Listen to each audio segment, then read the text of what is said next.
Hi క్యూడీస్, ఇవాళతో మాకైతే same exams అయితే అయిపోతున్నాయి. ఇంకా సెకండ్ ఇయర్లో అయితే లాస్ట్ ఎగ్జామ్ అనమాట. ఇంకా ఎగ్జామ్ సెంటర్ కూడా వచ్చేసాం.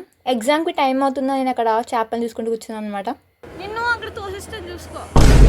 మా గోల్డ్ నన్ను ఎందుకు చూస్తుందో తెలుసా? ఎందుకంటే తనకి హాల్ టికెట్ నెంబర్స్ చూసుకోవడం తెలియదు, నాకే తెలుసు అనమాట. ఫైనల్లీ మేమైతే ఎగ్జామ్ రాసి బయటకి అయితే వచ్చేసాం. ఇంకా ఎగ్జామ్ రాసి వచ్చి సగం వాటర్ అయితే తాగేసాను. ఇంకా మా మహేష్ బ్రో కనిపించాడు. ఎగ్జామ్ అయితే చాలా బాగా రాశాడంట, అసలుకి టాపర్. మా గోల్డ్కి బాస్కెట్బాల్ అంటే చాలా ఇష్టం అనమాట. ఇంకా ఆ కాలేజ్లో బాస్కెట్బాల్ కోర్ట్ ఉందని తెలిసిందనమాట. ఇంకా చూడడానికి అయితే వెళ్ళిపోతున్నాం మేము. అక్కడ బాస్కెట్బాల్ కోర్ట్నే కాకుండా చుట్టుపక్కల ఉన్న అన్ని కూడా వీడియోలు తీసుకున్నాను నేనైతే. కాలేజ్ ఎంట్రన్స్ లోనే చిన్న చేపల సముద్రం అయితే ఉంది. బస్సెస్ తీసేస్తున్నారని చాలా గబ్బగా పరిగెడుతున్నాం అనమాట. ఇంకా లేట్ గా వెళ్ళిన లేటెస్ట్ గా నాకైతే విండో సీట్ దొరికింది. అదేంటో విండో సీట్ దొరికితే ఏదో జాక్ పట్ కొట్టినంత ఆనందం వస్తుంది అనమాట. నేనైతే బస్ మధ్యలో దిగిపోయి మా వదిన వాళ్ళ ఇంటికి అయితే వెళ్ళిపోయాను.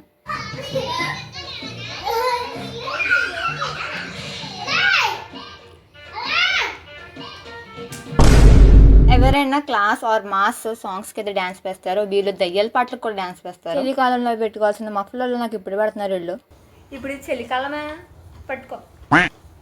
ఇంకా బాగా పడుకుని లేచాను అనమాట. సెకండ్ క్లాస్ చదివే పిల్లలకి కూడా ఈ మధ్య చాలా సైట్ అయితే పెరుగుతుంది. అసలు దీనికి కారణం ఏంటో మీరే చెప్పండి. ఈ పాప పేరు బాల. ఈ బాల పేరు వింటే నాకు ఇదే సాంగ్ గుర్తొస్తుంది. ఏ బాల త్రిపురమణి, ఓయ్ సారీ.